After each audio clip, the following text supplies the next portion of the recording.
my oldest sister and my two older brothers. And then I have another sister and I that were born in Yakima.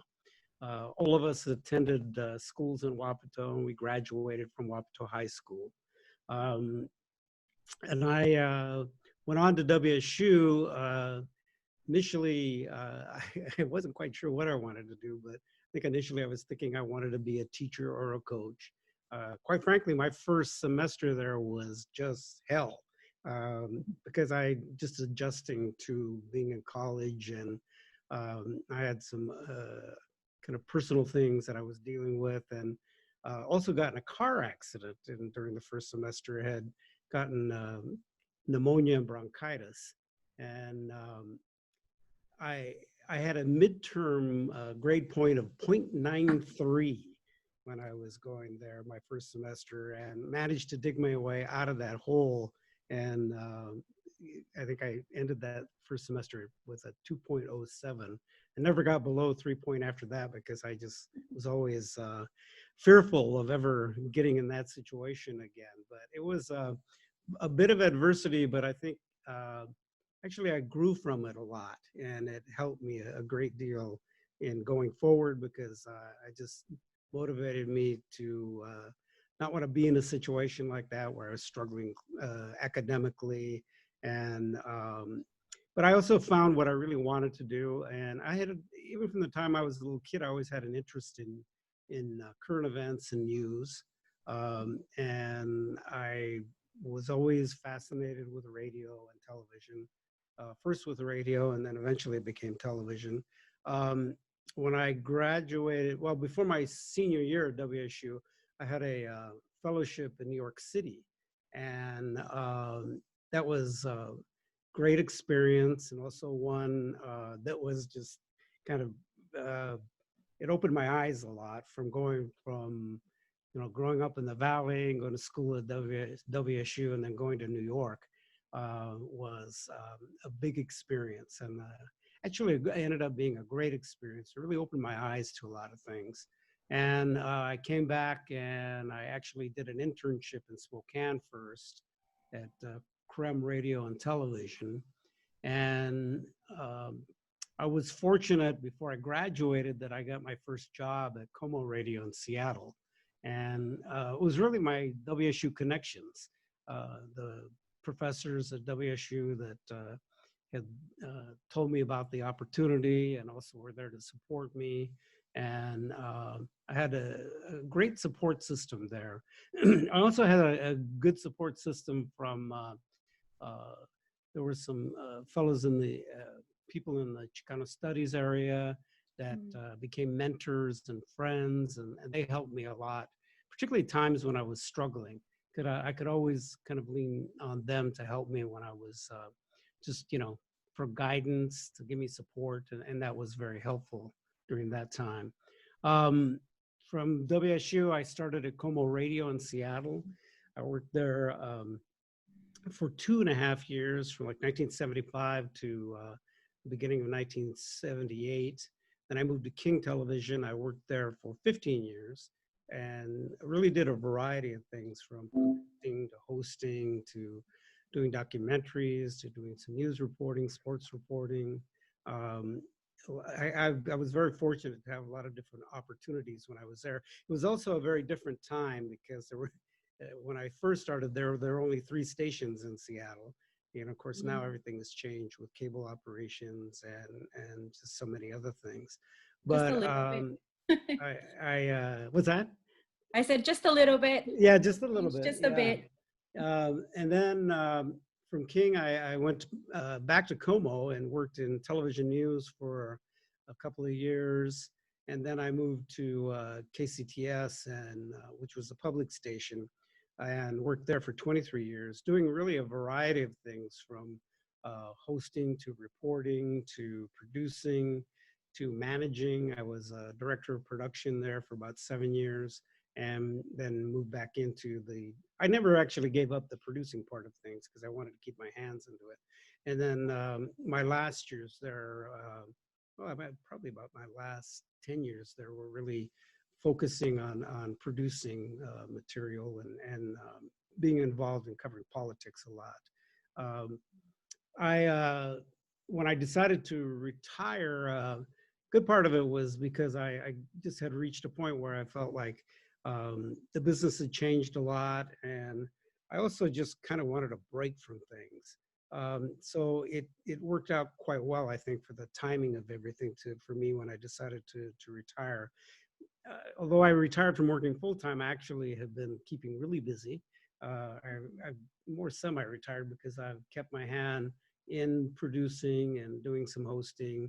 I'm doing a podcast now that's called Life on the Margins, looking at communities of color and the issues that we face from What is it called immigration. again? It's called Life. It's called Life on the Margins, and I can send you the link so you can listen to it because Yes, please. we just started it. In fact, the fourth episode just dropped tonight, and then Wow. we're recording a couple of episodes this week.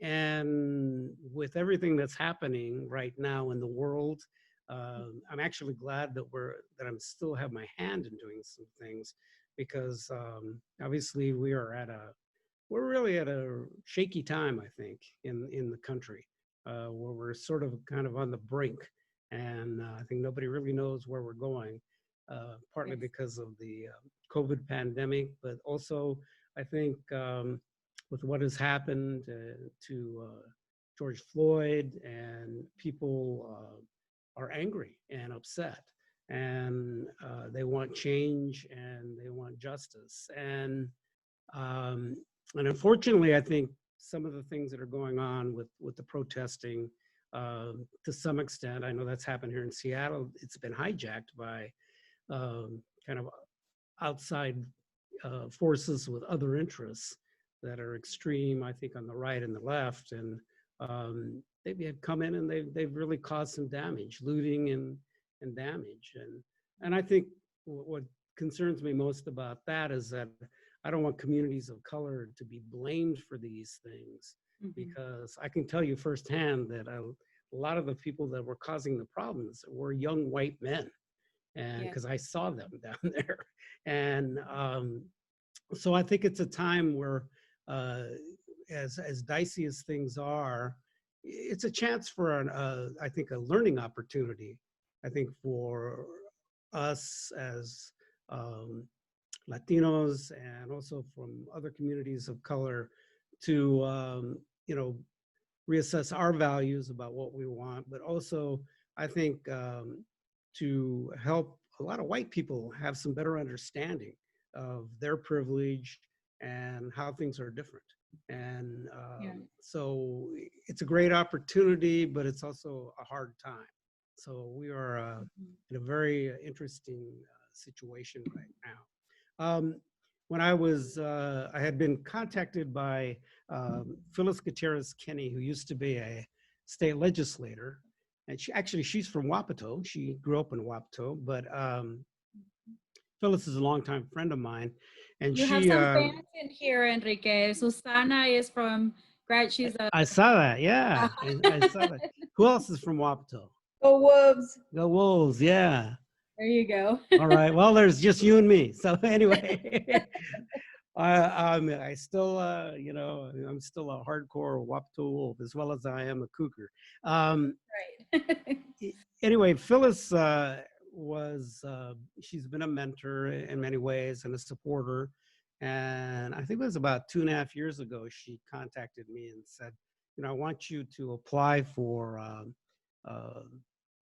the board of regents at WSU. And so I did, and didn't hear anything for quite a while.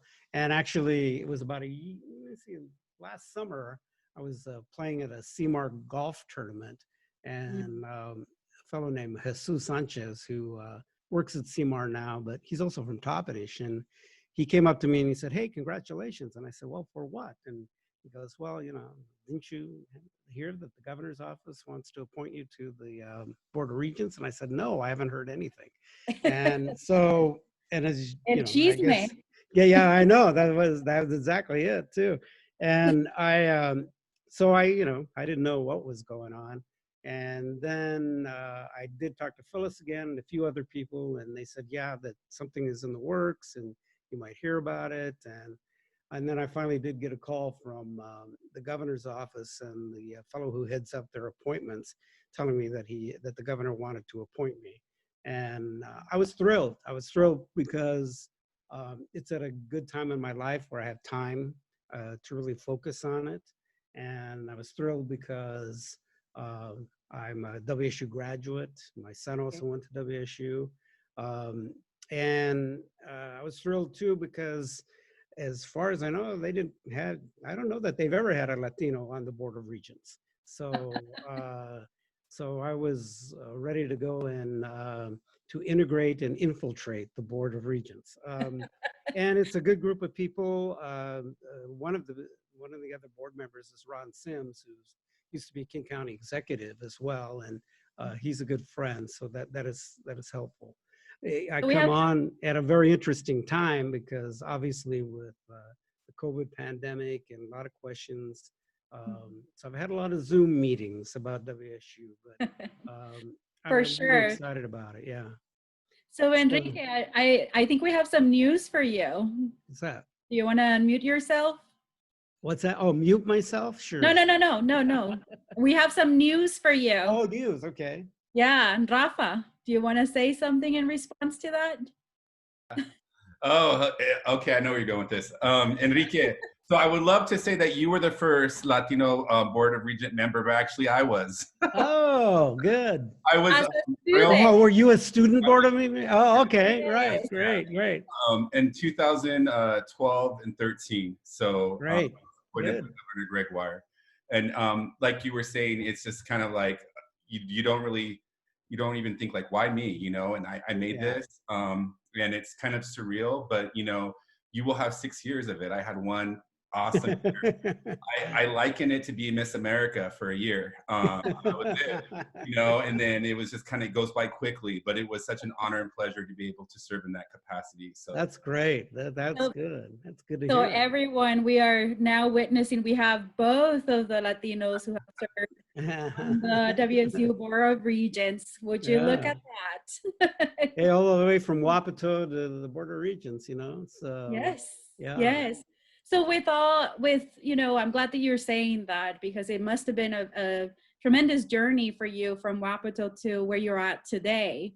Yeah. And so I'm wondering, I have a question for you, if I may ask. Is that okay? Sure. I'm here to. What would you consider, Enrique, to be the best decision that you've made in your life so far? The best decision, boy, that's a tough one. Well, you know, frankly, the decision to go to WSU was, I think, in the end, turned out to be a very, you know, an important thing in my life, which really helped me figure out what I wanted to do. And so making that decision and sticking with it, particularly after my, you know, like I said, my first semester was very challenging, and it was, you know, I have to tell you that when I went there initially, you know, I really wondered, am I college material? And as I was struggling, I didn't think so. And I remember I sort of kind of was at a crossroads about, you know, what was I going to do if I kind of couldn't get my grades up, or how I was going to handle it all. And to be honest with you, one of the things I decided was that I had to make a choice. I had to focus and decide that, okay, if I'm going to try to succeed at anything, I need to just kind of bear down and deal with the adversity I was facing. Partly because I didn't want to dishonor my family. I mean, that was a big thing. You know, my mother had been a school teacher in Mexico, and she valued education greatly. My father, you know, had been just a farmer and farm worker and a farmer, and that's what he knew. I have to really say that, you know, I really wanted to succeed because of them. I mean, they were immigrants that came to the country and had to, start a new life, and they were doing it all for my siblings and me. And so it was very important for me to try to succeed. So I kept those things in mind and worked as hard as I could. And there were times when it was not easy, and I felt like, wow, I don't know if I can make it. But I think the biggest thing is that I just stuck with it. And I also did reach out to people that could give me support. Within the kind of studies department at that time, there were also counselors that helped out. And I took advantage of the people that could help me, with just some tutoring and things like that, particularly in sciences, because that was not my greatest strength.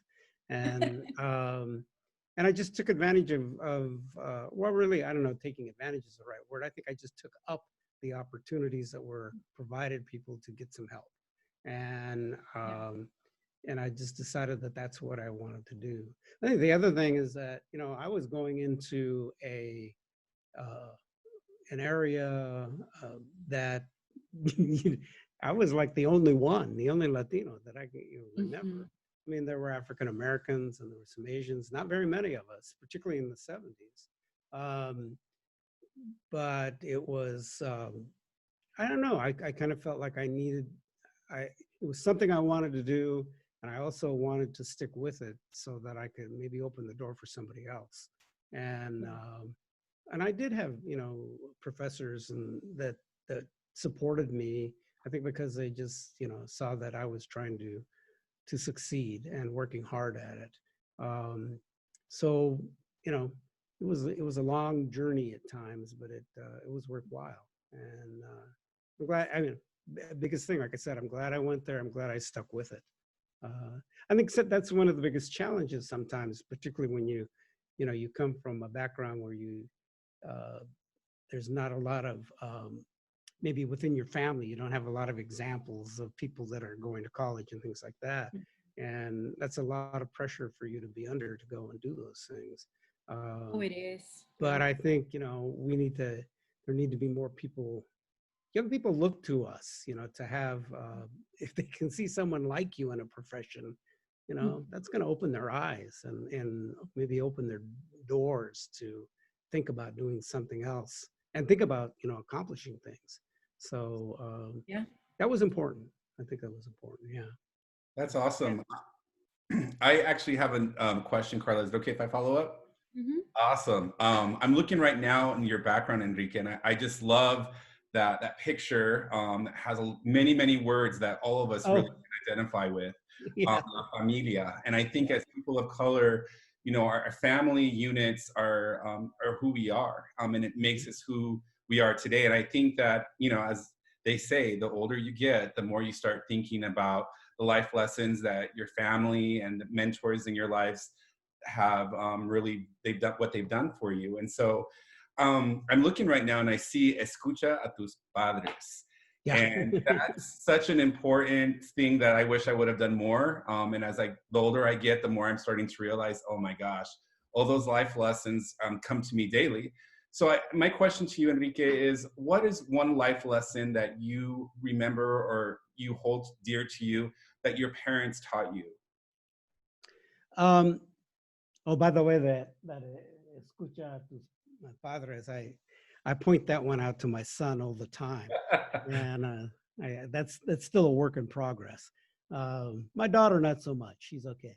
But, I think the biggest thing with my parents is that my mother valued education so much because she'd been a school teacher in Mexico. And she was always trying to improve herself. She was always honest about helping her with her, she had a pretty heavy accent, but she was always, wanting us to help her with her English, and so that she could improve her speaking. And she did all sorts of things to do that. She was like in Toastmasters, and where she had to go up and give speeches. And part of it is that she was always challenging herself. And so I saw those examples. But I think the biggest thing with my parents is that they set the example of hard work, and then more than anything else, no, they couldn't give me money. They couldn't help me financially, and I always knew that, and that was a given. But I always knew that I could come back home if something was wrong, or if I was struggling. That I had a place to go back to. I could always, the door was always open, and they were always going to be there for me to help me in any way they could. And so that was really the foundation of family. And we came from a big family, big Mexican American family, really. And but that was the biggest thing, is that I always knew that I had their support. I knew that they couldn't help me financially, and that was okay. I mean, I had accepted that, from the time I was a little kid. But just knowing that I knew they were always going to be there for me, and having that support was really the most important thing that they gave me, because it was always there, and I could always come home. And that's the biggest thing. I remember when my mother passed away suddenly in 1982, and she was only 68. It was a real shock because we were real close. And my dad lived until he was 92. But I remember when he passed away, one of my nephews, one of his grandsons, we were just sitting there talking, and he said, the one thing is that Grandpa was always around. He was always here. And that really hit me, because it just was like, that was it. That was my parents. That was my dad, He couldn't give you money or anything, but he was always there to support you. And he was always like, you got a home to come back to, and, and we got food, we'll feed you. Of course, in every Mexican family, they're always going to feed you. But so that was the biggest thing. Yeah, that's right. I think that they, that's the biggest thing. They were always there to support. And, my parents really didn't understand what I was doing as far as, going into broadcasting or broadcast journalism. But my mother at one time just said to me, I had come home one summer and I took a job at a radio station in Yakima, making like I don't know, I think I was making $2 an hour.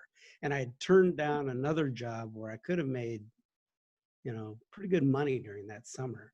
And she just said to me in Spanish, she goes, do you know what you're doing? And I said, well, to be honest, I'm not sure. All I know is that I'm interested in doing this. And if I don't try, then, I'll regret it later. And so she just said, she said, well, it was kind of like the Mexican version or Spanish version of just do it, pues hágalo, then do it. And so that's I just kind of kept her words in my head and just said, okay, this is what I'm gonna do. And then from that on, they never really questioned me about it. They were very proud of they were very proud of I graduated from college and then started working and all those things. So, the family support is just so important, and because they want you to succeed. Yeah. They'll always be proud of you. So that's the biggest thing, just having that support and always knowing it was there. Yeah. Yes, that's always important to have that in the back of in the background, right? That no matter what you do, where you go, there's always hopefully for some people we have supporters, and those can be our parents, even though maybe they don't know what it's like to be in college, but they absolutely know how to be supportive and how to be there for us. Yeah. Present for us. Yeah. Go ahead. Enrique, I was going to, so it's 7:34. I'm noticing the time, and we promised the rest of the group members to be able to have a chance to ask questions themselves. And so if you have a question, I see that Joaquin unmuted himself already. So maybe the first question, I'll give you that. Wow. And then for anybody who would like to ask a question, please just let us know in the chat or tell us, put your name out there so that we can I can't promise that we're going to answer all the questions because we had way more questions for you. I'm here all night. I'm hunkered down, so don't worry about me. I have nowhere. I'm not going anywhere. So all right. I'll be Okay. here as long as you guys want me to. Oh, wow. Okay. Well, that could possibly change our plans, but we are down for it. So, okay. So Joaquin, why don't you go ahead and get us going? Well, since you asked, first of all, Alianza, awesome that you guys organized this, and I will pay top dollars for the shirts you guys are wearing. So put it on sale. Yeah, good fundraiser. But Enrique, I was tickled pink that you were appointed to the position. I think Thank you. Awesome, and no pressure, but you have a very big responsibility, especially in light of what is going on in our country. I believe that education is a fundamental for a great society, but even more so for our community. Like you mentioned that your parents always push you to education, same with me. Where do you think that your experiences can impact in, how do I say, I guess putting forth our community best efforts and showing in educating our community? I understand there's a pipeline, but what are some of the policy issues that you face, some of the obstacles that you may face in your position that you've identified? And more so, how can we support you in being successful? Well, thank you. I appreciate that. I think the biggest thing is knowing what your needs might be as well as alumni, but also if you're still going to WSU, what are the issues that you face, or what are the concerns you have? I really look at my role as on the board as being a voice for the Latino community, but also all of these students of color. And I made that clear already I made that clear when I was applying, but also in talking to President Schultz that, in fact, I just talked to him last week, and we were talking about the issues of COVID and what the impact of that, particularly on those students of color and the opportunity to be able to go back to school, and how are they going to be able to go back to school. The other thing that I expressed to him is that, there have been, Asian American students have been facing this a lot, or Asian Americans, where they've been targeted for things. And I asked him, I said, is the university making some plans to deal with that stuff? Because it's going to happen. Likely someone's going to say something or do something, and we need to be prepared for that. And he promised me that would be the case, and I promised him that I would be the voice to push him on those things. So, I see my responsibilities to be a voice for students of color, and obviously I'm going to be very, very interested in the Latino students that are there. And also how I can provide access, make sure they get access. Also, what are their needs financially, resource-wise, these types of things. So, but hearing what the concerns might be or what issues you face, that's an important thing to me. So I'll be happy to give you my email and, where you can share all of that. And I plan on being very active with all those things. I hope that answers some of that. Yes. Joaquin, thank you for asking that question. That's an excellent question to ask. And I think that all of us are kind of trying to find out how we can best help our Latino students and our multicultural students on campus, but also how can we make a change, right? For us, but also not just for our community, but also for just our students in general, right? And I think that you coming in and taking volunteering and taking the lead for a position like this is extremely important. The fact that you're spending some time with us right now it's amazing for you to be here with us, and your willingness to be flexible and to spend more time with us. And I think that those are the kinds of conversations we need to have so that we can come with answers together, right? And as a community, be unified so that we have a collective sort of sense of where we're going, right? And well, I had a real good conversation, was it last week or the week before, with Mary Jo Gonzalez and the Vice President of Student Affairs, just about some of the issues for students of color there, and so I plan on being working closely with her. And I told her, I said, I'm here. All you got to do is just call me. Yes. So that's my responsibility, I think, more than anything else, along with everything else. I mean, these are going to be really tough times. There's no doubt about it. I mean, there's going to be some financially, the university is facing tremendous challenges. It's not just WSU, UW, and all the state schools are facing all those things. Lots of questions right now about, because of COVID, as far as yes. how all of that's going to work for students that come back to campus. I would encourage all of you, make sure you wear a mask and make sure you wash your hands and do all those things. You can be an example out there. Yes. Yes. I don't understand the people that don't think it's a concern, and it does worry me with all the protests that have been happening. In fact, I did an interview this afternoon with Dr. Ben Danielson from the Odessa Brown Clinic over here.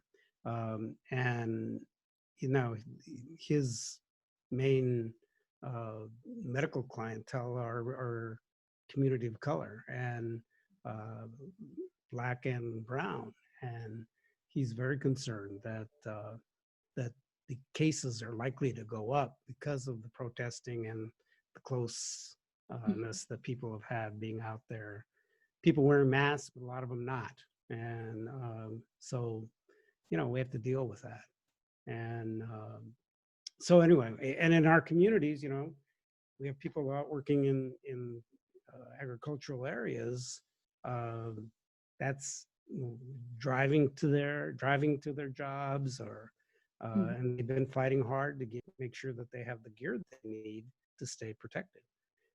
So that's going to be an ongoing fight, I think. So, and unfortunately, it seems like it's going to be for a long time. Yeah, this is not going to go away right away. No, it's not. I mean, it's not going to clear. Everybody talks about, let's get back to normal. Well, we're not going to have normal. I mean, it's going to be a whole new normal, or whatever normal is going to be, but things are going to change. I mean, things have already changed and they will continue to change. And the truth is, we're going to have to adapt to many new things and find new ways to adapt. So, yeah. So Enrique, we have several questions already for you, several people that would like to ask questions. And so our next person, can you all get ready, please? I have this order: Chris, Berta, Lipo, and Chayo. So that's the order. Okay, there's Chris. I'll try to keep my questions short, but it's not an easy one either. We have another election coming up, and 4 years ago there was the incident with the college Republicans building the wall on campus.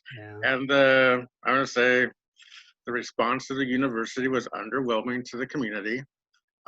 We could have used someone in that voice, because I think presidents don't understand the things that have gone on and being really in that panhandle area of the past issues that have been there. Even the swastika, when I was there in the 90s, that was put up at the Chicano Latino Center.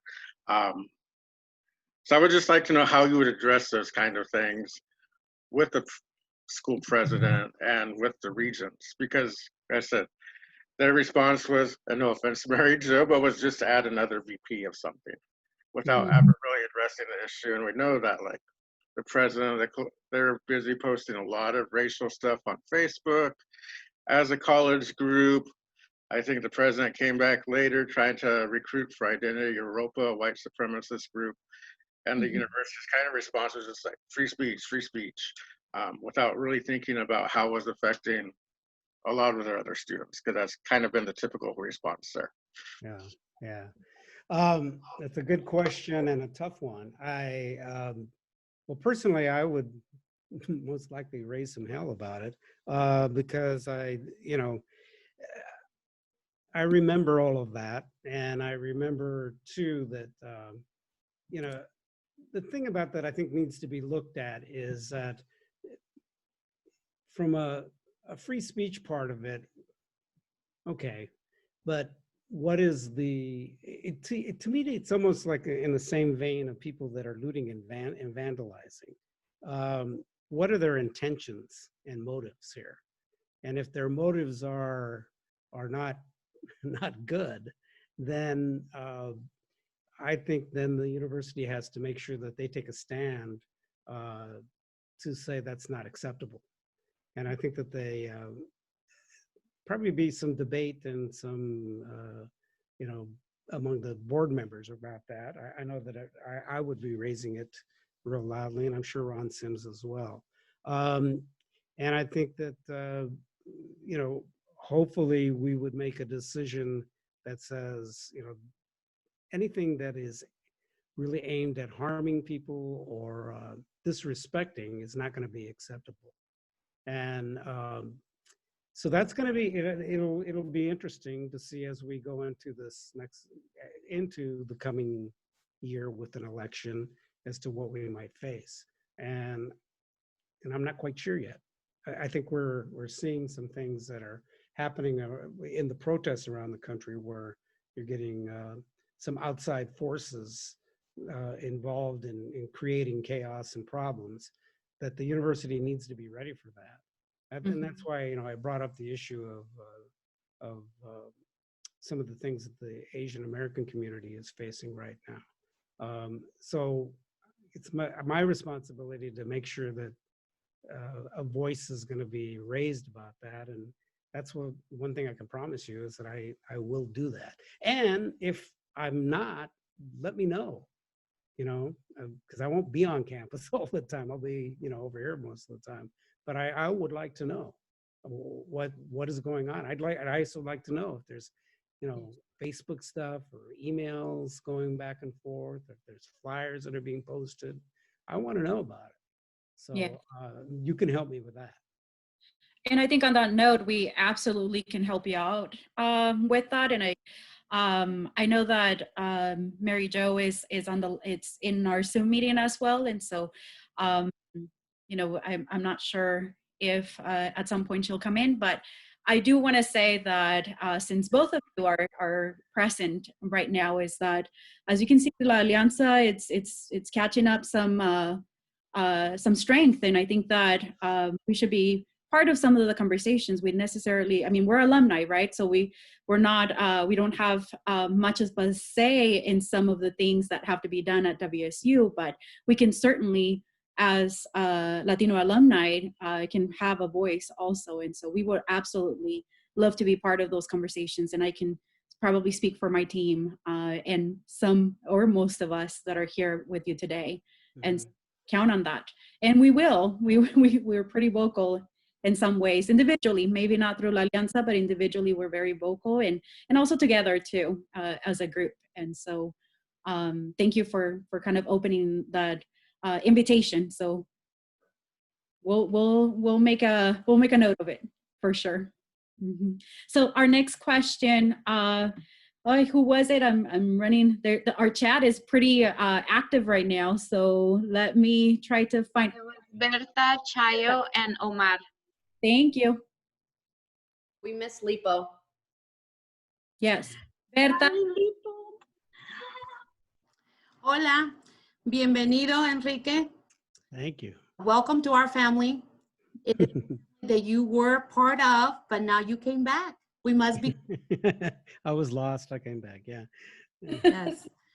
Well, with that, what part of Mexico you come from? My father was born in Michoacan, and I knew it. and he was born in a small village called Chilchota, Michoacan. Yes. And my mother was born in San Pedro de las Colonias, Coahuila, which is northern Mexico. Uh-huh. And we still have quite a bit of family there. And actually in Coahuila, like in Torreon, and then we have family in Durango and some in Mexico City too. I was in Mexico City for about a week in March, right as everything was starting to go nuts. So here with the COVID outbreak. So yeah. Yes. Well, like I said, bienvenido, welcome.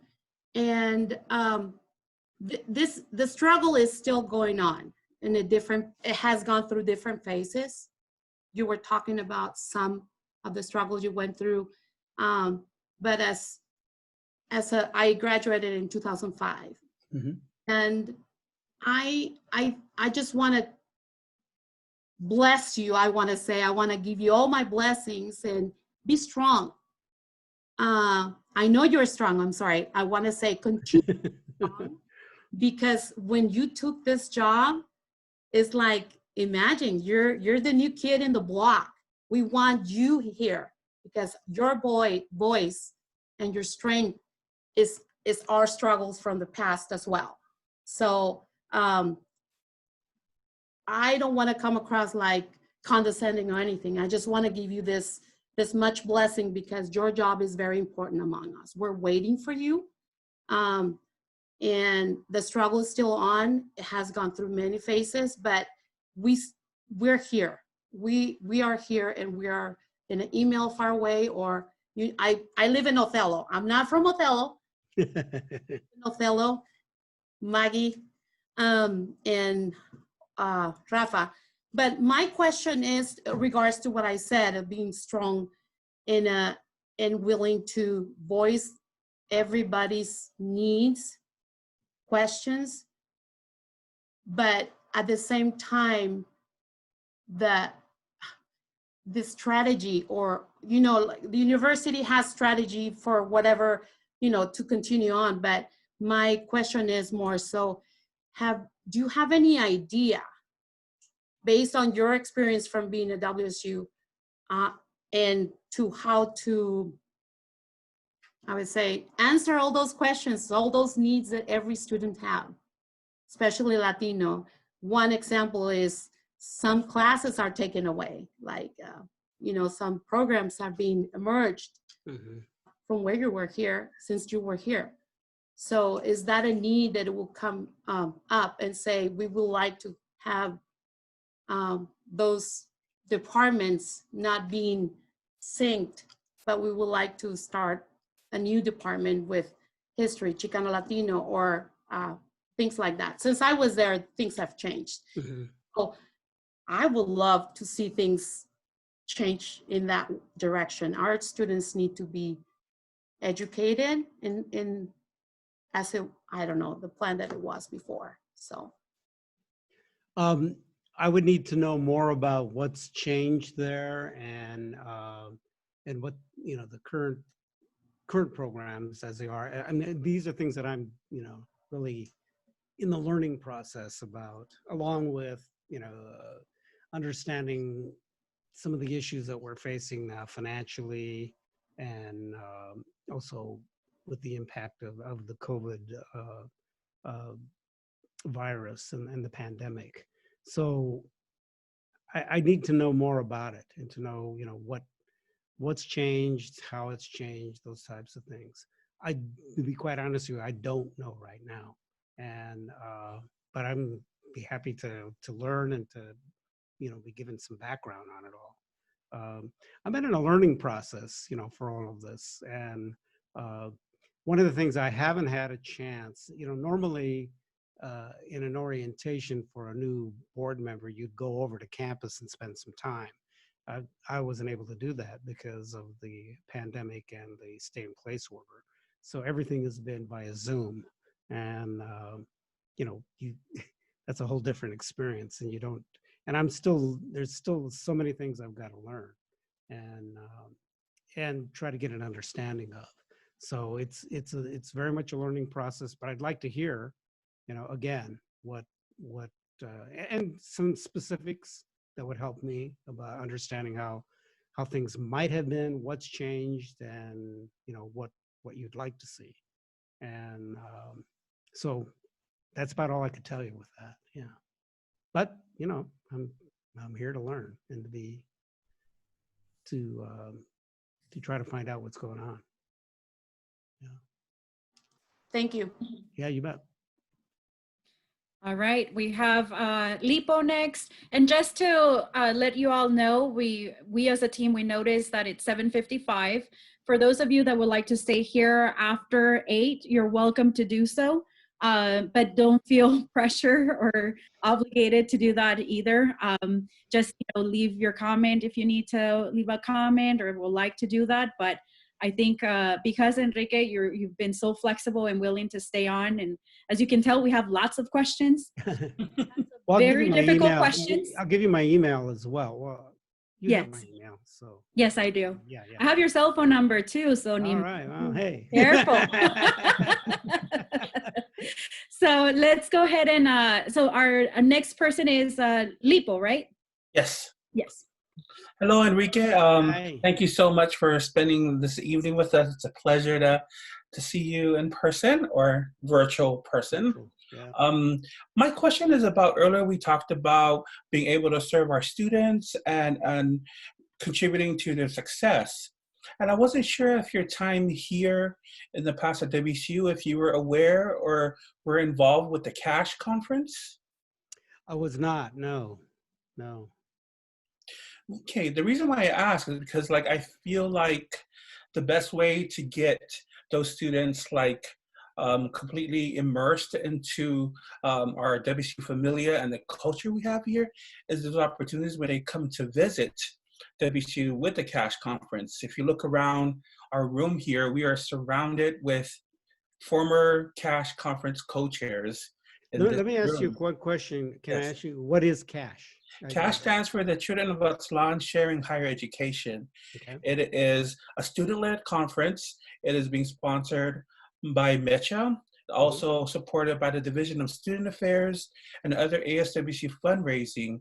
And the goal is to reach out as a land-grant university, is to really promote the value and the importance of higher education throughout the different parts of Washington.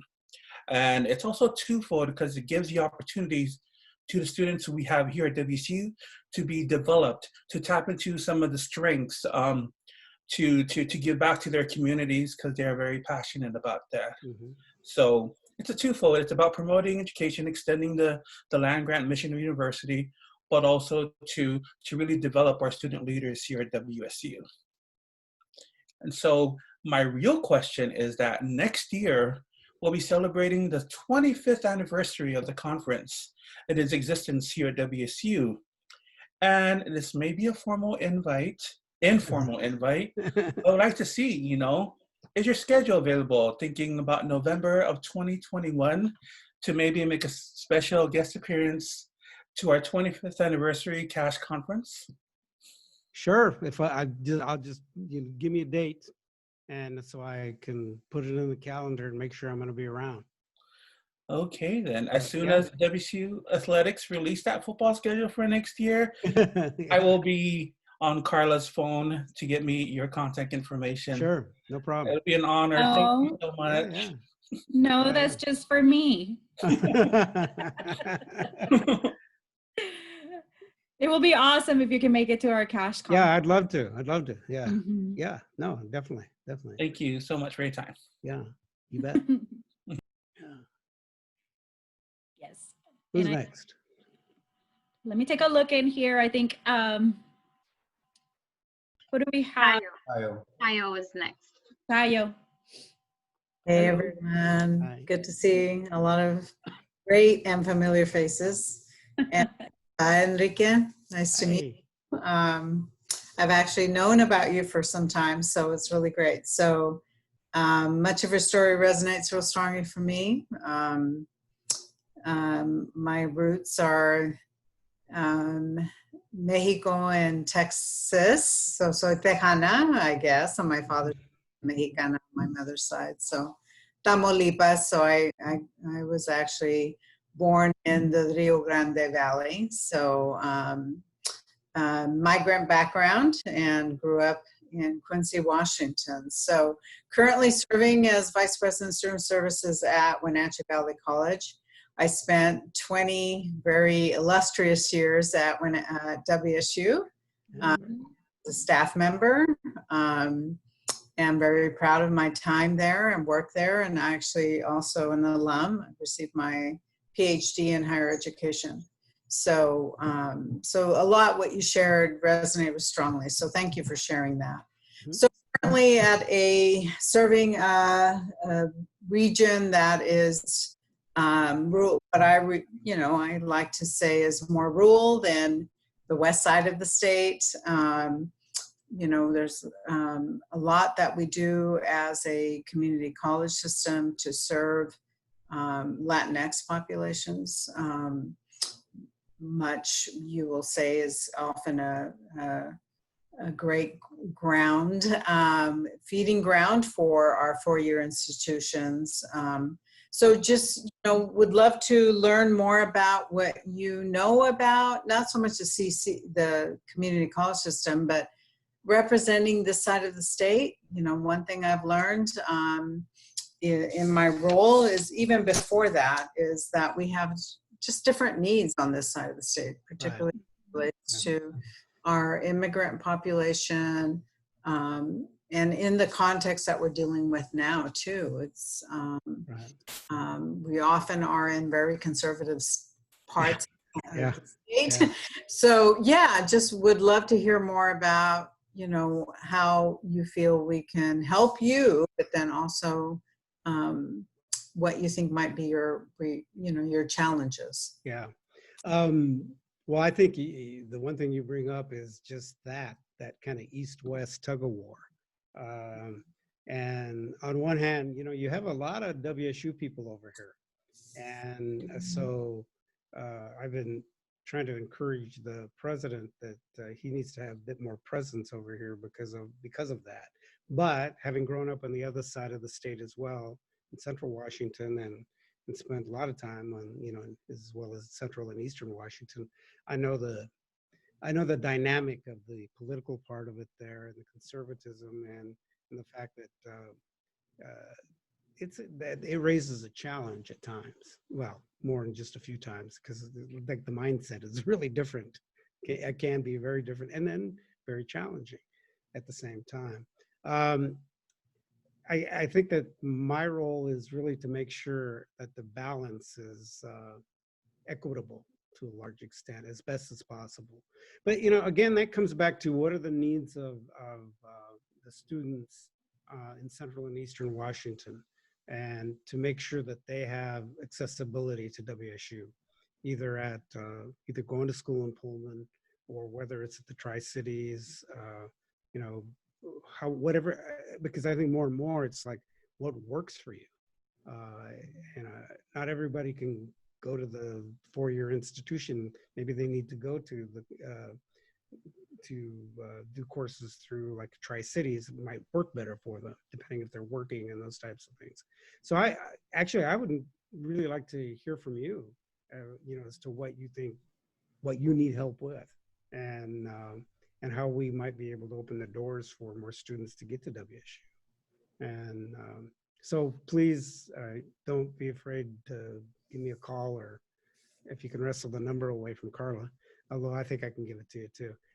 But I'd like to hear what it is that you have, that you're dealing with. Yeah, no, glad to share. And to be quite honest, I actually wouldn't mind coming over there and visiting, and you can show me the campus. And love to. Love to. So and I know Quincy well because my sister lives in Ephrata, and I have I have cousins in Moses Lake, so I'm very familiar with all of that, and so I know Quincy quite well, and so we'd love to host you. It's been changing there too. Yeah, no, it is. So we'd love to host you, and people in the room would know I love to host. So okay, I'd love to go.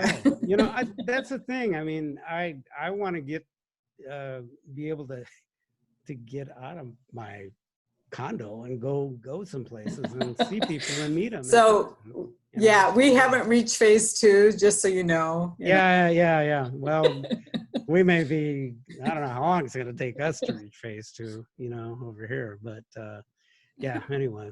Yeah, no, but I definitely would like to do that, come over and, let me know what might Yeah, work. no, would love to. Yeah. Thanks, Enrique. Yeah, you bet. No.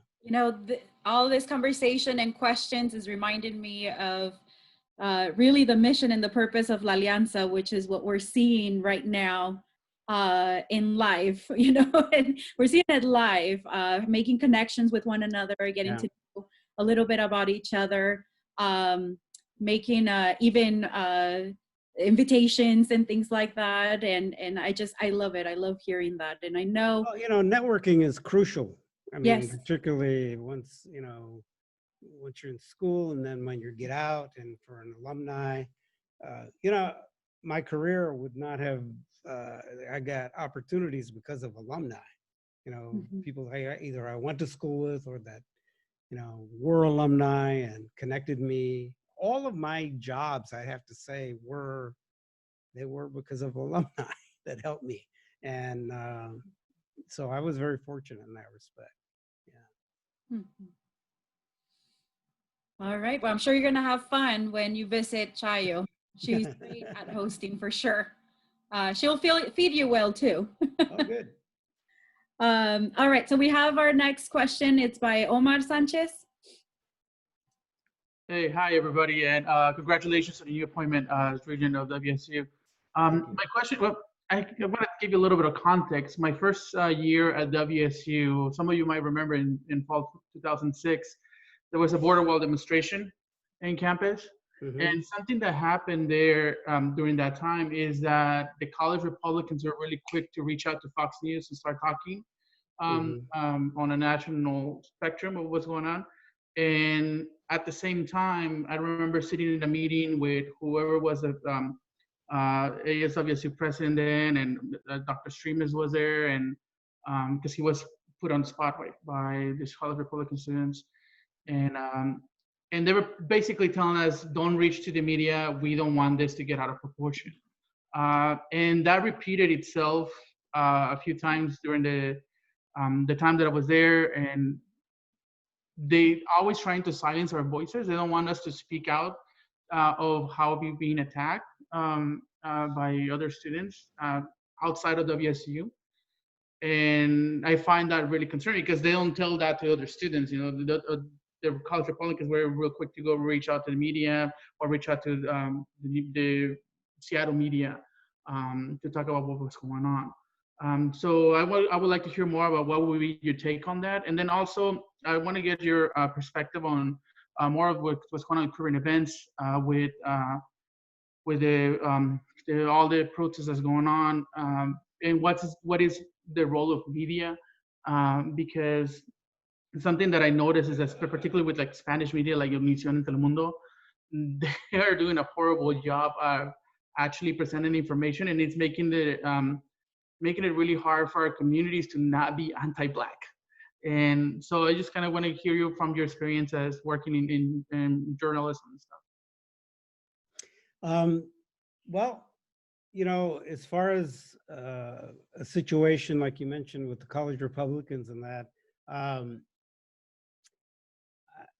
part of it would have to, I'd have to see what the situation is first, and understanding of what are they doing, and what is their message, or what are they trying to do and what would be acceptable, I guess, from a standpoint of I think the whole First Amendment thing, yeah, you have to consider that. What is their intent? And I'd have to understand that and get a sense of it to be able to then say, okay, well, I don't think their intent is all that great, so I need to know that first. I'm not giving you a very good answer, partly because it's just, some of it depends on the situation.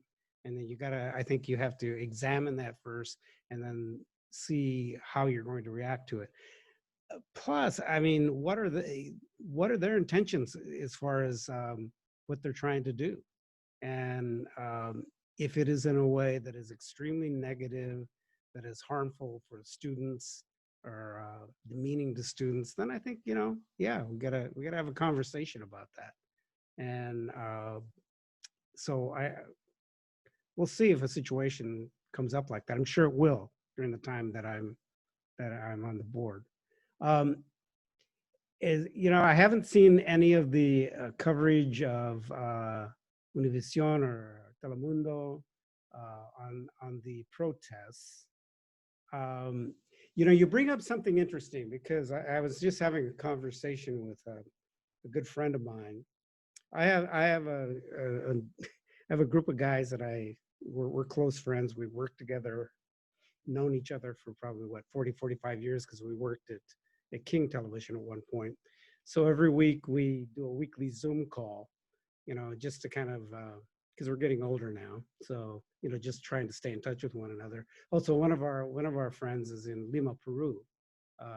And so he retired, he moved down there. So we're just trying to stay in touch with each other. But one of the conversations we had to do with Asian and Black communities and the tensions that there might be.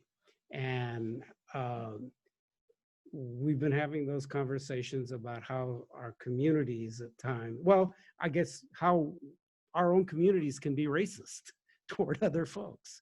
And, believe me, I've heard it, I know it. And that's something that we have to, within our community,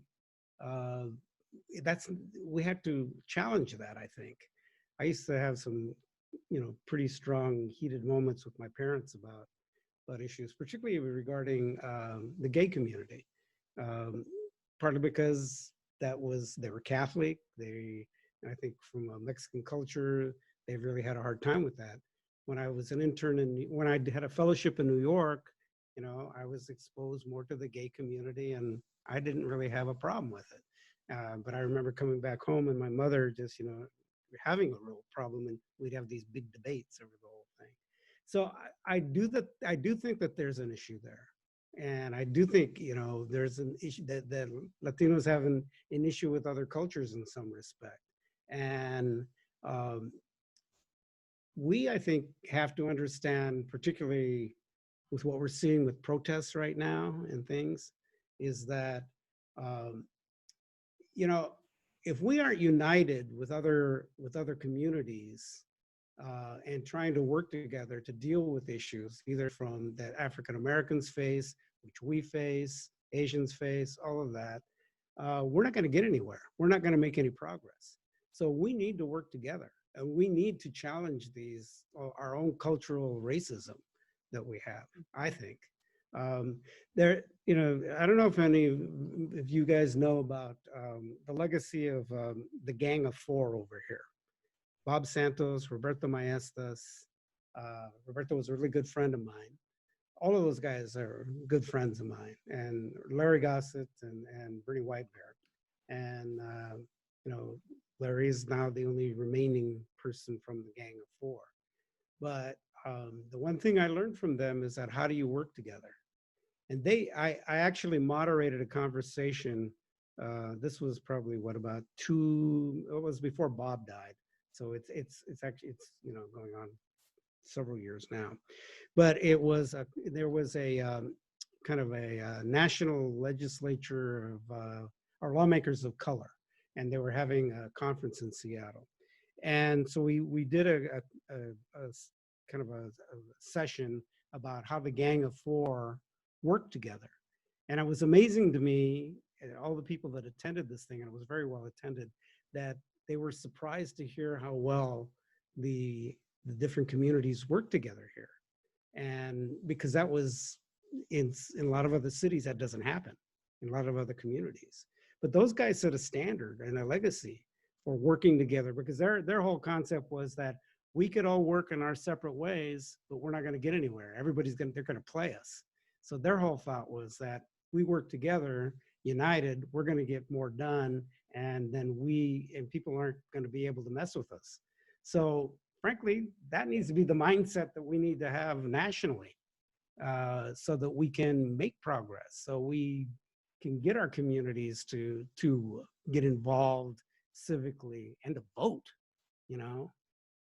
Good Lord, I can't remember. There was this incredible statistic in the last election, how many Latinos that were eligible to vote didn't vote, and that could have made a huge difference. And Trump wouldn't have been elected. The people that were eligible to vote and they didn't vote. So as I see all the protesting, my reaction to it is that it needs to happen, and the outrage needs to be there.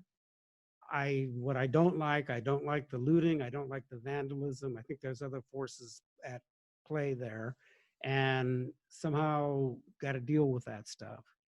But the bottom line is that there's an election in November, and if our community doesn't vote, and if you guys are eligible to vote, if you don't vote, well, I'm not going to be very happy with you, because it's your opportunity to make a difference. And I don't understand people that don't vote. I mean, I just don't understand it, because you have no reason to bitch about anything if you don't cast a vote. And for anybody that says, well, my vote never counts, that's bullshit. If you don't, it's like if you don't try at something, you're never going to know whether you can do it. So if you don't vote, you're never going to know whether you at least have your voice heard. And so our community needs to we need to be involved. Oh, and by the way, if you haven't done the census, you better get involved in this. You better fill out the census. You better do that, because it makes a huge difference. And we need to have those things done now more than ever. So we're up against it. People of color right now, we're up against it. And this is a very ugly time. And I don't know how soon we're going to get out of this period that we're in. The pandemic isn't going to go away right away, and our communities are being hit hard. So, but we have an opportunity to make some changes, and it's my responsibility and yours and anybody else in our community that has the ability to go vote. So if you sit on your hands and, don't come bitching to me later, because I don't want to hear it. So. I want to also add, because there's a lot of us who were either formerly undocumented or are currently undocumented that are in this group, and also part of the student body. Yeah. And, so one of the things that I did when I was undocumented, I was helping other people register to vote. So that's another way that you can amplify your voice. And then I think I just saw Jonathan said something, watch where your money is going. That's also a really key important thing. Make sure that you support businesses and you put your money where in places where that support your community. So for those who need a little bit of tips on that, I think that's also important to follow. Yeah. I've been following, in fact, I just interviewed her again. There was a young woman named Jessica Esparza. She was in a documentary I did in 2013 about Latinos in Washington State. And I'll provide that link to that too. Anyway, Jessica, she's undocumented. She's from Quincy, and she's DACA recipient. And she's now a registered nurse working in Wenatchee, at Central Washington Hospital in Wenatchee. She's an ICU nurse, so she's putting her life on the line, treating COVID patients. And right now, she's also, the interview I did with her recently was about, being an ICU nurse and about being DACA, and also waiting to hear, because the Supreme Court any time now is going to hand down the decision about DACA. It was in the Seattle Times, right? Yeah. Yes. Yeah. They did a piece with her too. Yeah. I've done, well, I don't know. I think I've done maybe 5 pieces with her since she was in the documentary I did. Then I went back and did another story when she graduated from nursing school. And I did another one. She wrote this Facebook thing. It was a letter to Trump about, when he said he was going to move to end DACA. And so I went back and talked to her again. And then the podcast I do, I interviewed her recently. So you know, very proud of her because, I mean, she's, talk about, you know, she's just the example of an inspirational person to, you know, to be, she's accomplished what she wanted to do. And, but now, you know, we'll have to wait and see what the Supreme Court decides. It's tough. It's very tough. Anyway. I just briefly, I agree with you about, you know, something I learned at WSU about, you know, when I studied political science was, it's true what they say, all politics is local. Oh yeah. Yeah, you know, as a state, we lean a certain political party, and, you know, the president issue is handled, but from a local level, we vote our mayors, we vote our prosecutors, which is a very big issue right now, as to who gets charged, how they get charged. Judges. Yeah. Anyone that's able to vote, and I was saddened to hear that, you know, a lot of Latinos sat out the vote, you know, but all politics is local. Well, you know, Steve Gonzalez is on the state Supreme Court, and when he first ran, he lost. His opponent won 30 of 39 counties in Washington State, and the guy was rated not qualified by the Bar Association. He didn't campaign. He didn't do anything, and he got 30 of 39 counties. And if it hadn't been for Steve, you know, getting all of, you know, King County, most populous, along with Pierce and Snohomish, you know, but it all leads back to the fact that his last name was Gonzalez, you know, and so that, if that doesn't make you mad, that, I don't know, that irritates the heck out of me still to this day. And, you know, and then he got reelected again. But unfortunately, you know, our state Supreme Court has become quite diverse. And that's good. But it's still there. It is still there. So we got a lot of work. I mean, it's never going to end. I mean, the fact is, it's always going to be there. But we just, you know, if you don't keep fighting on it, or you don't keep chipping away at it, it's still going to be an issue. So. Yes, and it sounds like one of our members, Jonathan Madillo, is going to be hosting a webinar tomorrow about the importance of filling in the census and how much money is involved and all of that. And so we will send that out since we have all of your emails. And so we will send that out for us to possibly attend if any of you can, or any of us can. And then there was also a comment from Joaquin stating that elected officials who matter the most reforming police departments and criminal justice systems work at the state and local levels. And so a link in there too for those of you that want to kind of follow with this conversation, because these are very difficult and challenging conversations to have. And I know that we can have this conversation all day and we won't be done, right? Because there's a lot of work to be done. And so I think right now what we're going to do, just in terms of timing, so that all of you are aware about kind of what we're planning for the rest of this time, is I think Maggie is going to, one of our VPs is going to ask a question, and then if any of you have, like if somebody else has one, we're going to have to start wrapping it up, because we just need to be respectful, Enrique, of your time and everybody else. And I know that we're very active, as you can see, and we won't end the conversation. Aquí lo vamos a tener, you know, until midnight. And I don't think that that's fair for you either. And so let me go ahead and pass it to Margarita. Okay, so this question comes from Noé Valdovinos. He's having many technical difficulties, but it's a great wrap-up question, I think. His question is, what advice do you have for the recent graduates in regards to professional development, and how can we give back in the broader spectrum as WSU alumni? Good question. I'd say that, you know, as you, whatever profession that you're in, network a lot, because you want to always kind of grow to see connections. And so also with our economy on a roller coaster, you want to make connections and various opportunities. Also keep in mind, I think that, you know, there may be other things that you can do as far as, you know, you may have one interest in, okay, I was fortunate that I worked in media for 40 plus years.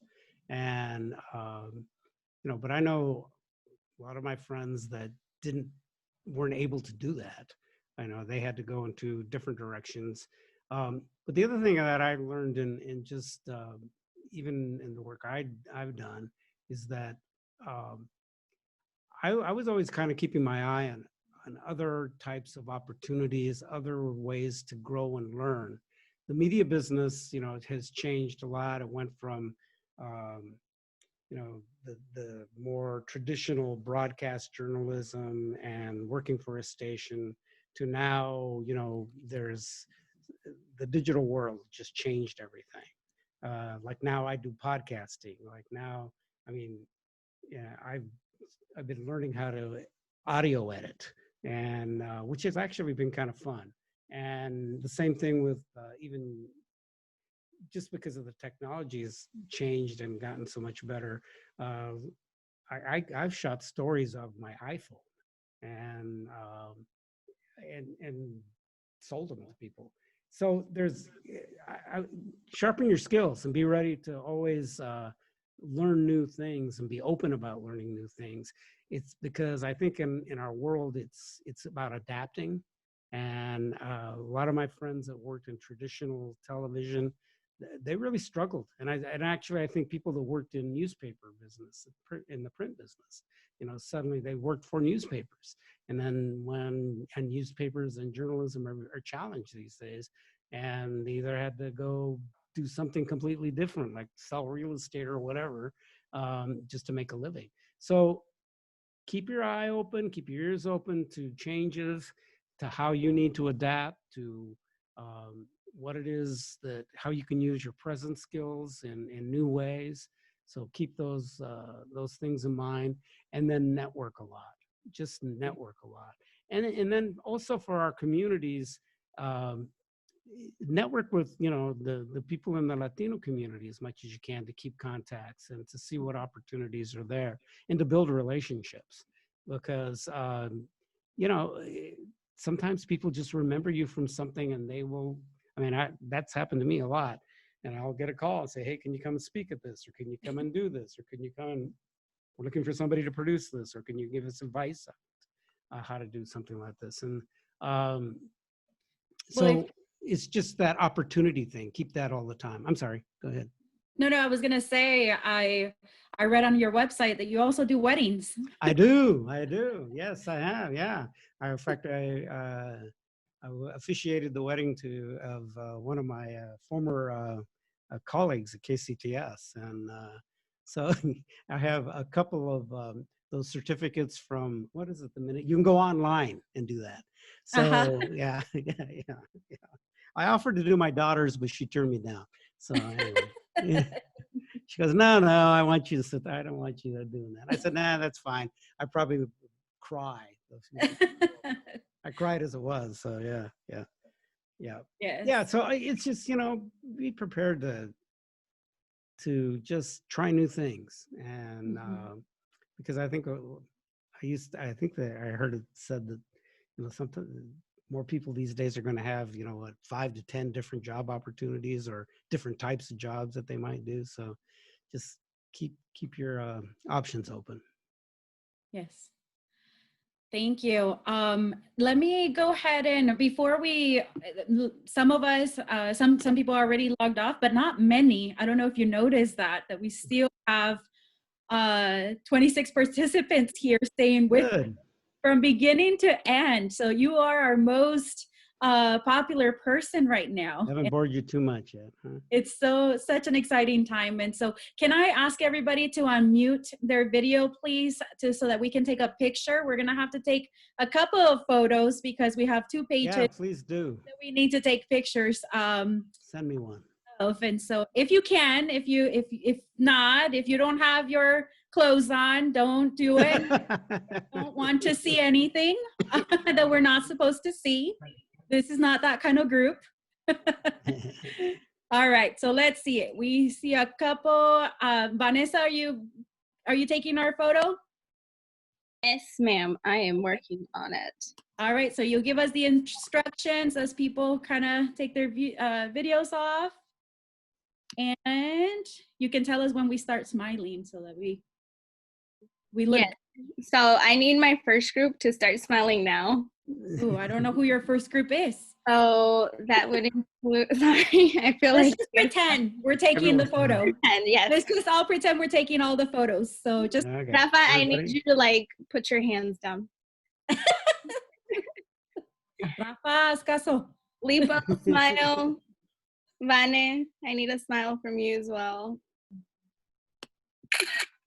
Okay, and then it looks like we have Laura, who I need to unmute, as well as Esteban, if you're still around. If they're on. If not, don't do it. Don't unmute it. No, I mean like I need them to unmute their camera. There we go. Hi, Dr. Preciado. Esteban.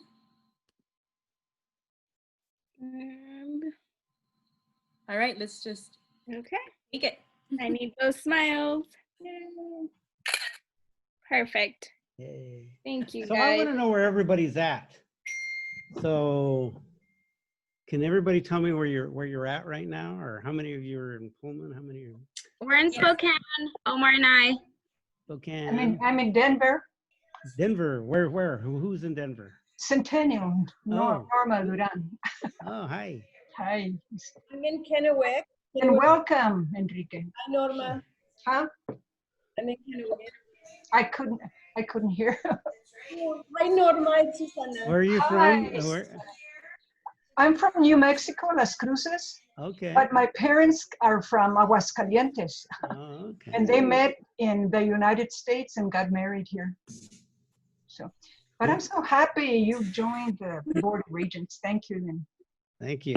Thank you. So, Susanna, when were you in Wapato? When did you graduate in Wapato? I graduated in, shoot, I'm going to date myself, but I graduated in 1988, so over 30 years ago. Oh, hey, I'm in 71. I graduated in 71, so. Yeah, and then this next year is our 50th. Yeah, so we just did our 30th a couple years ago. Yeah, okay. Pretty crazy. It flies by like nobody's business. And then I finished up my doctorate at WSU in 2007. So even that has been. Yeah, that's a while. Yeah. 13 years. Crazy. Wow. Is there any more questions? Anybody, or you guys? Do you want to hear where everybody else is from? Because yes, definitely. Right. Let's see. Let me call on people because it might be a little bit easier to do. Yeah. Let's see. Omar. In Los Angeles. Omar Sanchez. That was the voice de Omar Sanchez. I saw him. Okay. Yeah. Omar Rubio, you haven't said anything. Let's see. He's coming out. Spokane. Omar Sanchez. Los Angeles, you said. Vane. I am currently in Yakima. Don't forget that we have 2 Omars and 2 Vanessas. Vane Martinez. Los Angeles también. Okay. Vanessa Reyes. I'm in Yakima. Yakima. Johnny.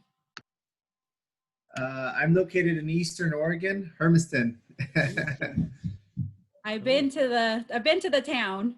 Oh yeah. Miss Yara. West Seattle. All right. Let's see, Lori. Hi, honorary cook here. I'm a vandal. Oops. Mute her. That's all right. You know, I killed a lot of brain cells in Moscow, Idaho when I was in school.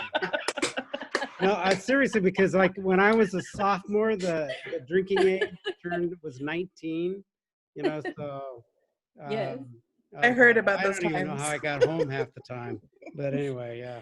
And Yeah, Ms. Yara just hears to you. No, I'm here in Moscow. I'm here in Moscow, Idaho. I'm an Idaho resident, so by way of great. Caldwell, Idaho. Oh, I liked Moscow. She's an adopted Coug. Oh, okay.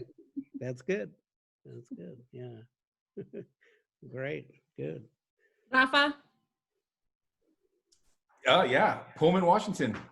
He's in Pullman. Okay. Yep, I'm in Pullman. Haven't left. I've been So here. what's your background that you have on there? Oh, so this is my plug. I actually am a part of a program with Lucila Loera, who's on here too. We are a part of a program called First Generation Abroad, which was started up, I believe, 6 years ago. And so it's to, serve first-gen students to study abroad. And so the first one was in Costa Rica, second year was in Rome, and then third year was Sevilla, Spain. And now we're alternating from Rome to Sevilla. So Lucila and myself were travel abroad advisors last year to 25 students. And this is called the Plaza de España in Sevilla, and beautiful places. And so I always put that in the background to remind me of my beautiful Sevilla. Right. Oh, geez, my study abroad was in Spokane, interning, so yeah, I missed that part of it when I was at WSU, but anyway. That's a whole new experience. Yeah. No, I think that's wonderful. That's great. My kids, when they were in high school, my daughter got to go to Spain with her Spanish class in high school. And, I think that traveling is like a very important experience. Oh, it is. We had a particular Sevilla experience. We actually did an excursion to Morocco for 3 days. Oh, wow. I went to Morocco and did a half-hour special. I followed a group of Seattle women. Actually, Jenny Durkin was one of them. Amber Alert. And it was a group of Seattle women that went to train Moroccan women to run for political office. Wow. What city were you in? Yeah. We were in Casablanca. Okay. I actually, I went and we were in Casablanca for like, 4 days. I took my daughter with me. She was in high school at the time. And we were going to go from there to Fez, which is kind of an old ancient city, and then Rabat. But I then, when I was in the midst of what we were doing there, I got a call, and I got offered an opportunity to interview Desmond Tutu. So I came back early so I could go do that, and so I missed out on the rest of the trip. But anyway, I did get to spend a night in Paris coming back. So, but that's awesome. Yeah. But I ended up doing a piece. I did a half hour, and then I sent a copy of it to the News Hour, and then they called me and said, "Hey, can you produce a short piece for us?" So I did about a 10-minute story for them and about it. So that I got a lot of mileage out of that trip. Yeah. So that was kind of fun. Although I really miss going to the other places, though. I wish I had been able to do that. So anyway. There's many places to visit. Yeah. Let's see, Dr. Herrera, where are you? I'm right here. No, he wants to know where you're at. Pullman, Washington.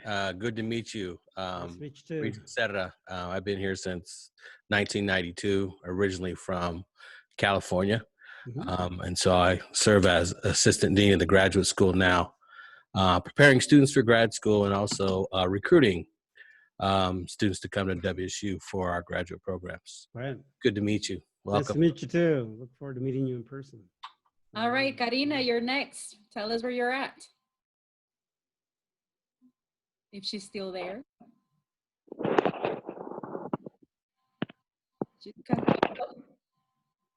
Laura, Dr. Pesado, why don't you go ahead and tell us where you're at? Hello, everyone.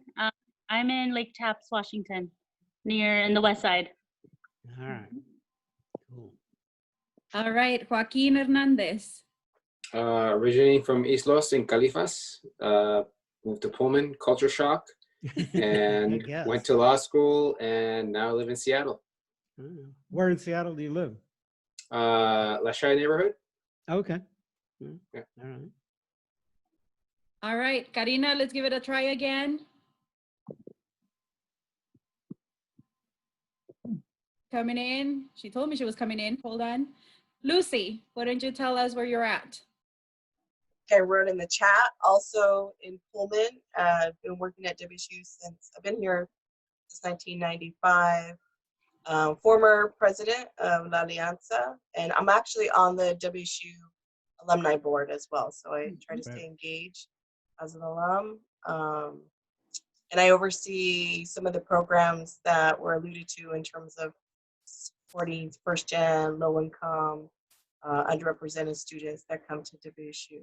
We're originally from Southern California, from We're in Orange Southern County. California, in Orange I County. grew up in, I was born in Downey, but actually grew up in Orange County. So Okay. kinda My daughter went to Chapman. Ah, yeah. Yeah. Yeah. Yeah, I went to UC Irvine. And I came here because of a professor that happened to be a graduate from WSU. That was really my only connection. So, so I came. My 2-year plan has turned into 2 decades later. You need an exit plan for this place for sure. But great to have you. It's just great to meet you, and so happy that you're part of the board, because we know you'll make some great changes. Thank you. So let's go ahead and Lipo. Hello, Enrique. I currently reside in Pullman, Washington, Cougar Country, the motherland, but I am originally from American Samoa. Oh, wow. So, talofa, kaftai. Okay. Susana Reyes, did you want to say anything? I think you said a little bit, but I'm not sure if you introduced where you're at. I'm in Kennewick. I'm currently, I work as assistant superintendent in Pasco for Pasco. Oh, okay. I live in Kennewick. Went to Wato High, WSU, three degrees at WSU, and I was assistant soup in Pullman School District for a while. I have a cousin that works in Pasco, and actually he coaches on the Richland football team. His name DJ Search. I don't know if you know his name. I don't. But, yeah, his mom used to be the assistant superintendent in Othello, and then she was the superintendent in Royal City for a while. Too. Rose. Search. Rose Search. Yeah, Rose. That's my cousin. Yeah. Rose. Yeah. Yeah. So we were all connected in some way. Yeah. And congratulations on your appointment. Looking forward to seeing the work that you'll do with the regents there at WSU. Thank you. I'm supposed to go to the Tri-Cities for an event with Latino students, I think it is, in July. So I have to look it up. It's on my calendar anyway. I'll keep my eyes open. Perhaps. Okay, yeah. Well, who knows? It might end up being virtual. Yeah, it might. Who knows? I know. Yeah, at this point, I'm not quite sure. We'll see. We'll see what's up. Yeah. All right, so let's see, Noé. Yeah. Hi, Enrique. This is Noé. Sorry, I have been having issues with my internet, getting kicked out back and forth, but it's really great to have you tonight. I'm part of La Alianza as part of the team. So I also wanted to say I appreciate that you mentioned your collaboration with the LGBT community. As a member myself, I appreciate that comment because we don't hear that much from the Latino community. Yeah. Or many communities of color, because it's not something that we're yet there to be fully open, although we're trying with the Latinx acronym, but we still got much more to go. So I appreciate your comments on that. You bet. Thank you for joining us tonight. But my name is Noé Valdovinos, and I'm in Seattle in the International District. Oh, okay. Well, stay safe there. It's been a little active Thank you. lately. Yeah, no, the protests are like a block away from where I live. So like, that right? Oh, I see them from my window. Wow. Yeah, it's been nuts. It is. Yeah, stay For being safe. here tonight. Yeah. All right, Karina, third call for you. She was there and she went away. Yeah, she's kind of like that whack-a-mole thing. It's like, you know, I'm here, I'm gone. Yeah. Karina? Yeah. Yeah. Oh, we can't hear you. Nope, she's still there. She's having All fun. right, so let's see, Chris. I'm from Pasco. Jonathan, you're in my old stomping grounds because I moved from Hermiston. If you work at the same place, I'll be like, actually won't be that shocked. But I am in Sacktown and the suburbs, so everything is boarded up about a block from here for the protest because the Republican headquarters for the state are just down the street, along with the different House of Representatives offices and so forth. Oh, they've been peaceful here compared to downtown. I will have to come down to Sacramento. I'll be making my way down there this summer, hopefully, if this ever gets lifted. Yeah. So I might have to hang out with you for a bit. Show me around town. And I'm actually turning in my dissertation in a week or two for defense, and then I'm a free agent. All right. Awesome. You saw everybody activated there. Yeah, yeah. That's great. Unified congratulations for sure. All right, we have Santiago.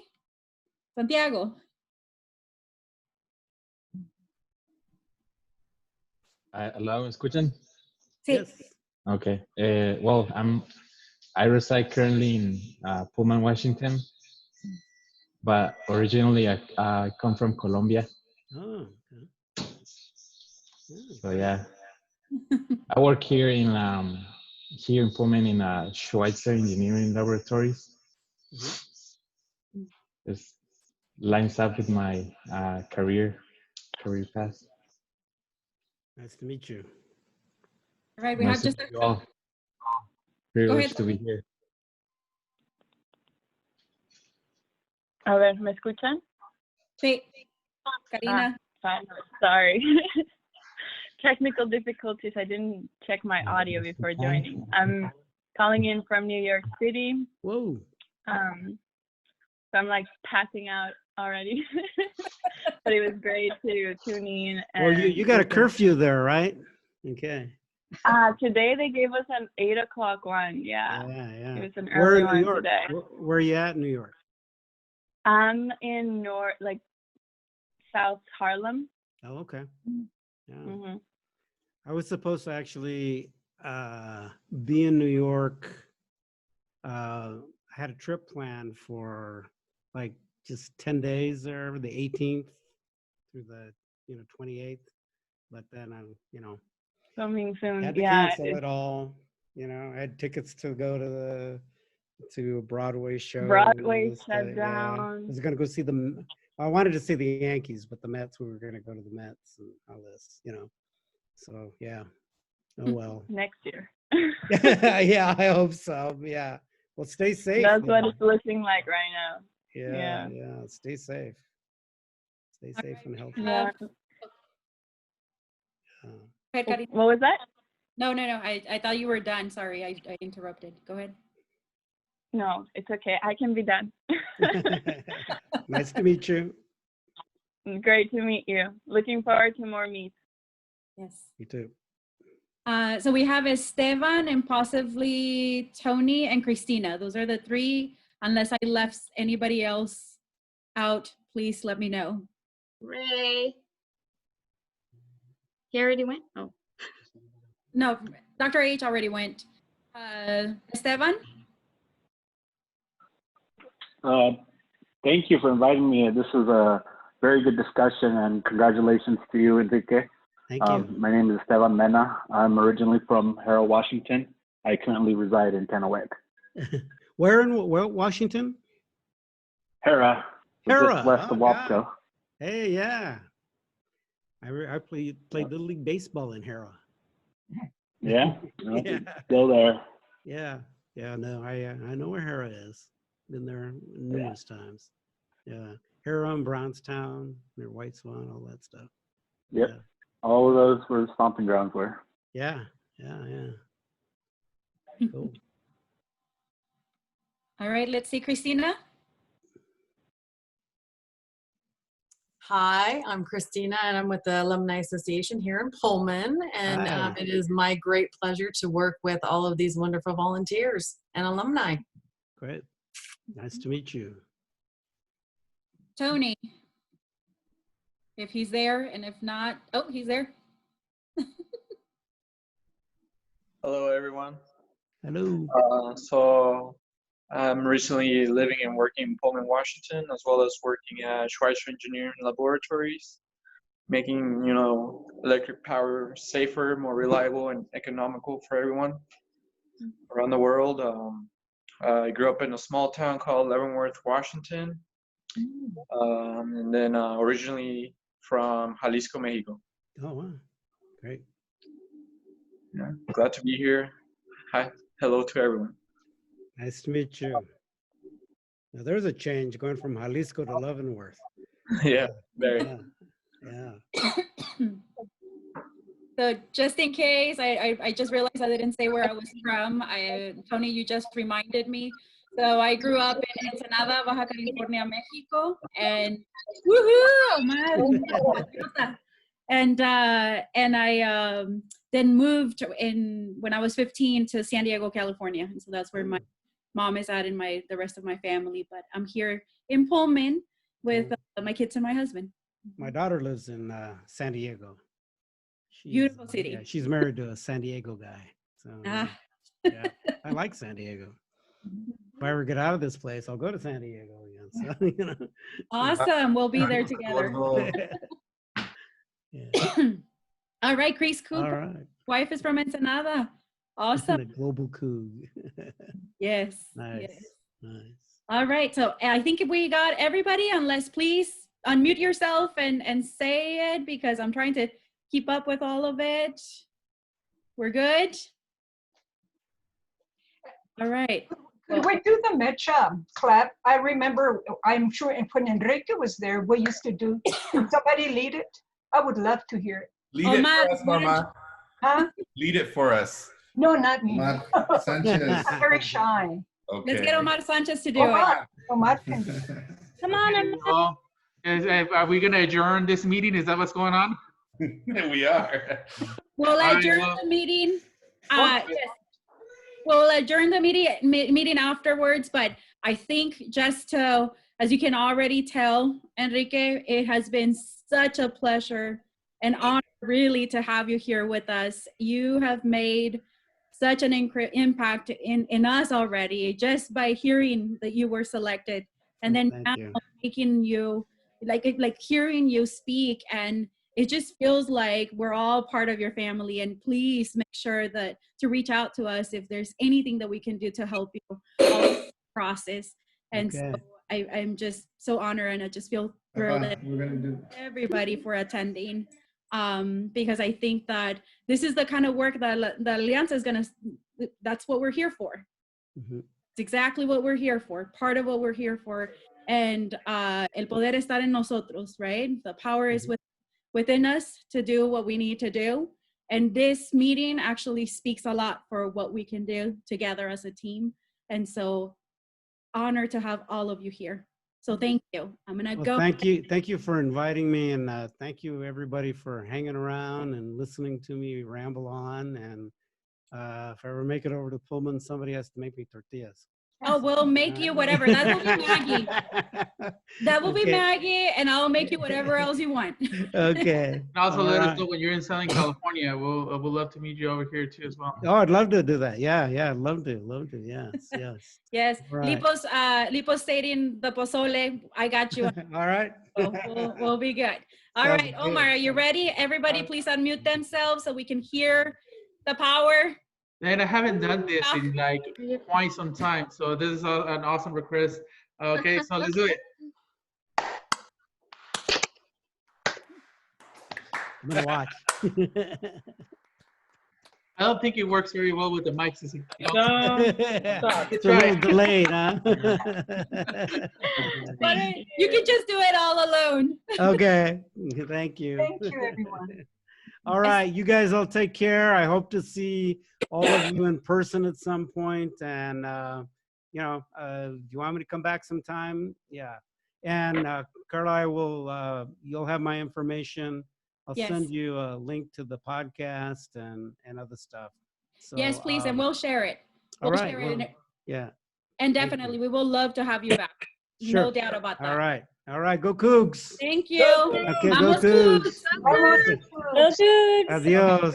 All right. Adios. Adios, Enrique. Bye-bye. Adios. It was Bye. good seeing everyone. Good seeing you, Bye. Norma. Good seeing you all. Love you all. Thank you. Take Bye. care. Bye. All right, team, if you can stay on just real Good seeing you, Susana. Oh, she's left already. Bye. Bye, Lucy. Bye, Bye, Lucy. Christina. Bye, Christina. Bye, Laura. Thank you all. Thank you. Bye, everyone. Bye. Bye. All right. Bye, everyone. Oh, se quedaron. These trips.